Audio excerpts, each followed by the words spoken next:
Namaste and welcome back to Waking Up with Mindful Serenity. We're going to continue our concept exercise. I pull a concept from the jar and I begin to speak on it. I'm trying to get it under 8 minutes, and the moment I say 8 minutes is the moment I go over 8 minutes. So I'm not going to put a time frame on this one. I did pulled this concept out a few minutes ago, and I began to talk on it. Next thing I know, I had talked for 16 minutes. So I'm going to kind of revamp that again, though I do not like to go over what I say and do it again. I am going to do it for this one because it was too long. So the concept I had pulled out of the jar last time was Chit Shakti. Chit, C-H-I-T, Shakti, S-H-A-K-T-I. What is Chit Shakti? Well, let's look at chit first. The word chit, it's this Sanskrit term, and if we translate it loosely from English or into English, we're going to get consciousness. Chit is consciousness, and consciousness is probably the most controversial of all concepts to explain. But consciousness is the essence, the core of who we are. It is pure awareness experiencing awareness, if we can think of it that way. So consciousness, though it has different levels and different connotations for everybody, consciousness is the essence of who we are. So when we talk about Chit Shakti, we're talking about the energy, because Shakti is the form of energy. It's the energy that vibrates through everything in this world. So Shakti is energy, the energy in everything, and Chit is consciousness. So Chit Shakti then is the consciousness we experience, have the felt experience of when we awaken.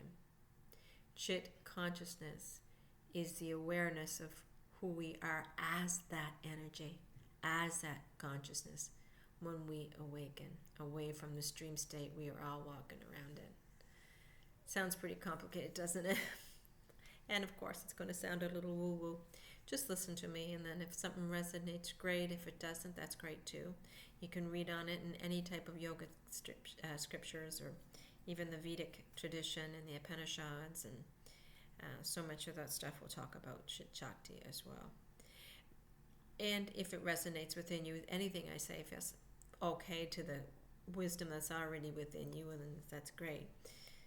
But if it doesn't, then by all means, do what you can to either ignore me or find out more. So Chit Shakti then is the energy we experience when we're fully conscious. When are we fully conscious? When we awakened. And some people will use the term enlightenment. Why would they use that term enlightenment with Chit Shakti? Because Shakti is energy, and one of the fastest moving energies that we can perceive with the human body, with the eyes right now, is light. The speed of light is very fast compared to the speed of sound, for example.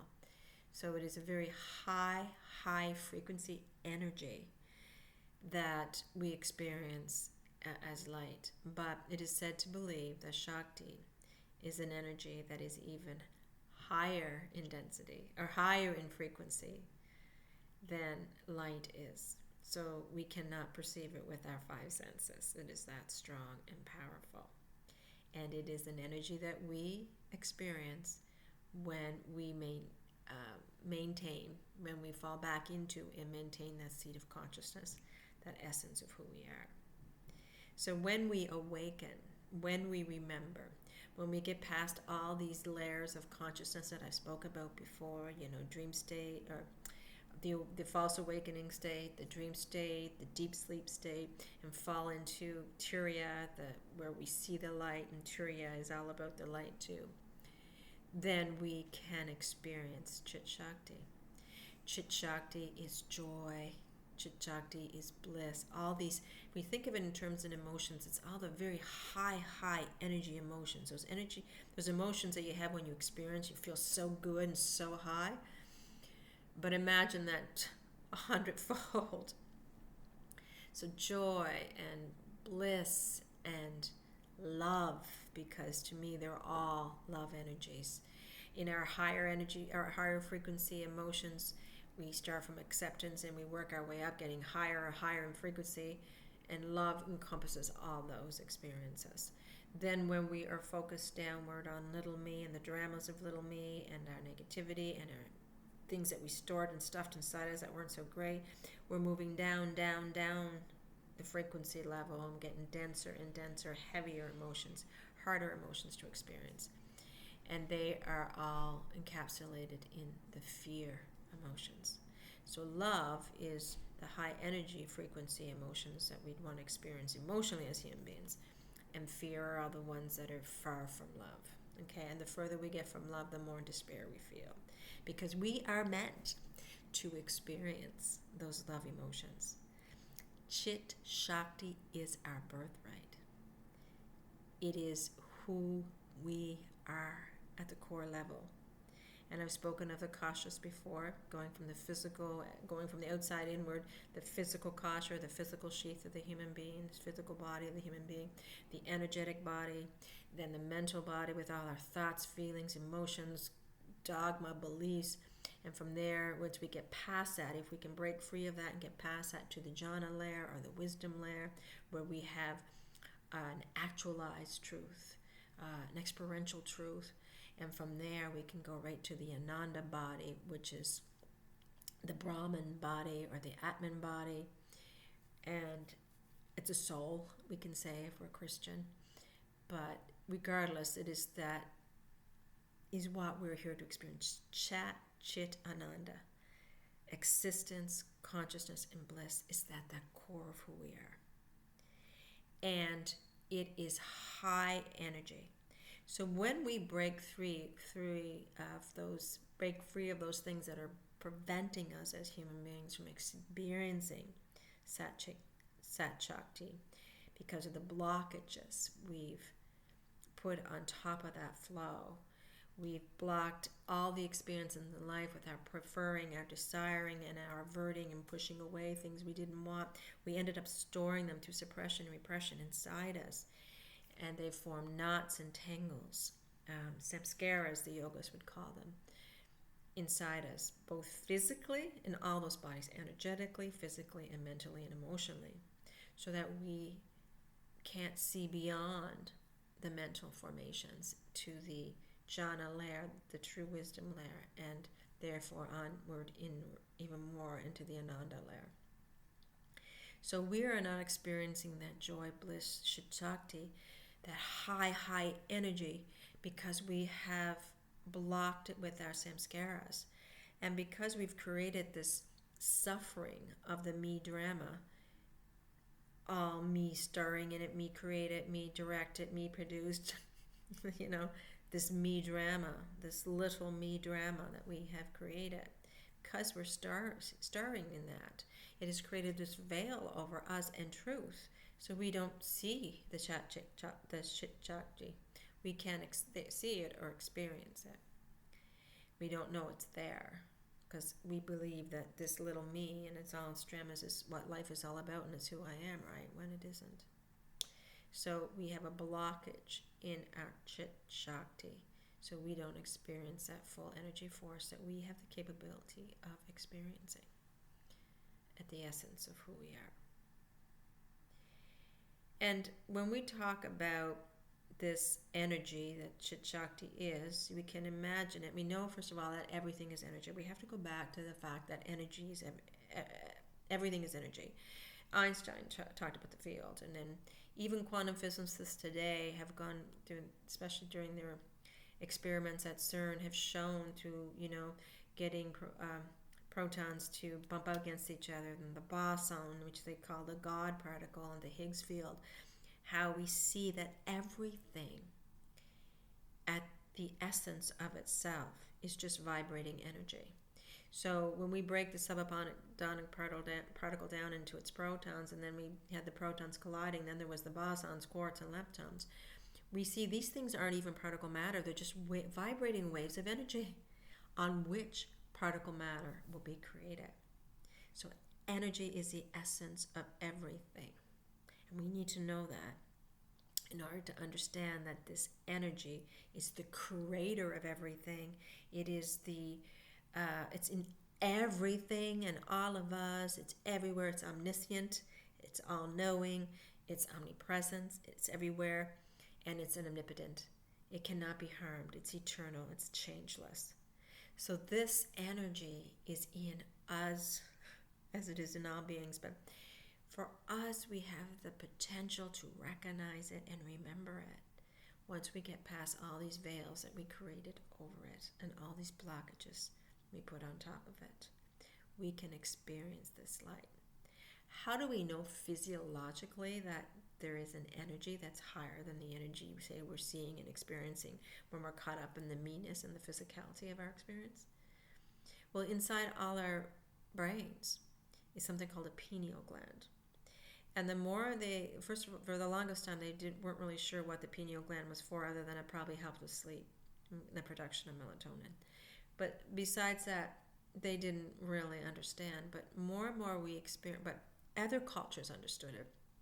Other cultures had great reverence for it. They created buildings with all these pine cone things on the top of them, showing their reverence for the pineal gland that was in every human brain. And science is just now catching up, realizing that these pineal glands have photons in them. I mean, they have photoreceptors. They can see light. They have rods and cones, just like the eyes do. Why would something that's in the center of the brain that never would ever experience external light have photons, rods, and cones? Because it can see another form of light energy that's even higher frequency than the light the visual eyes can see. And that light is Shakti, it is believed. So we have the capability to experience pure joy, pure bliss, pure love in our Chit Shakti. But because we are blocked with our samskara layers, because we're too focused on me and me's drama and become so identified, falsely believing that is who we are, falsely believing that the physical world was all there is, not failing to go beyond the third kasha layer, the mental formation layer of the human body, to something that cannot be seen, keeps us from experiencing Chit Shakti. So the whole process of awakening is to open up this flow physically in the body, because there are channels in the body through which Shakti will flow. Yogis have studied this. They spent their lifetimes going inside, listening to the body, listening to the mind, seeing what was there. And the more evolved they came, they began to experience the flow and being able to document it and teach it and everything. So it is, there. So the idea is to allow this flow to be opened and to move through the human body. But we need to remove the blockages. We need to remove what we're focusing on and realize what we're focusing on isn't real. Then we need to realize that everything is energy, regardless, There's a vibrating energy underneath everything. And from there, we need to realize that we are more than we think we are, and be willing to experiment with that to determine the self-realization or the Shakti flow release. We need to stop closing to life that we do when we're so focused on little me's drama. What's going to hurt little me? I'm going to push that away, so I'm going to close up, repressing and suppressing, repressing and suppressing. Oh, I want that, grabbing and clinging, repressing and suppressing, repressing and suppressing. And everything gets stuck inside in these big tangled knots that affect us physiologically just as much as they affect us emotionally and mentally in the third layer. And of course, they block the Shakti, so we cannot get past that third kasha. And we need to, therefore, learn to open up, release the samskaras, allow for release of them, stop suppressing and repressing, allow for the release, allow for the energy flow to come up. There's physical practices that Yogananda and others have taught called Kriya Yoga, which is said to help open up those channels. Kundalini Yoga is said to help open up those channels as well. And there is a physiological type of thing we can do to assist that. And if you want to read Dr. Sue Morter's book, The Energy Codes, though she takes basic yoga and puts it in her own words and gives it her own names, it is still basic Kriya Yoga she's speaking about. You can read that. And we can open up to the Chit Shakti so that it can flow. I can't even imagine what that experience would like, but just imagine on your brightest and sunniest days, having, one of your best days, you just got married, you just had a baby, you just, fell in love, whatever that was. Just imagine that 100-fold, and that's what this Chit Shakti is. It's not going to open all at once for most of us. It may not open at all for some of us. It may open a trickle here and there for the majority of us if we do go this route of awakening. But that's what we're trying to do. We're trying to open up to Chit Shakti. When we say I'm in the process of awakening, I'm trying to open to Chit Shakti. I'm trying to open up to the truth, and the truth will set me free by sending me to the deepest layer, my Ananda layer, where I'll find this Satchitananda, existence, consciousness, and bliss, where the Chit Shakti reigns and is free to flow. Wow. Even though I said I was going to try to make it shorter, I didn't. Anyway, thank you so much for joining me. I hope you have a wonderful day. Namaste.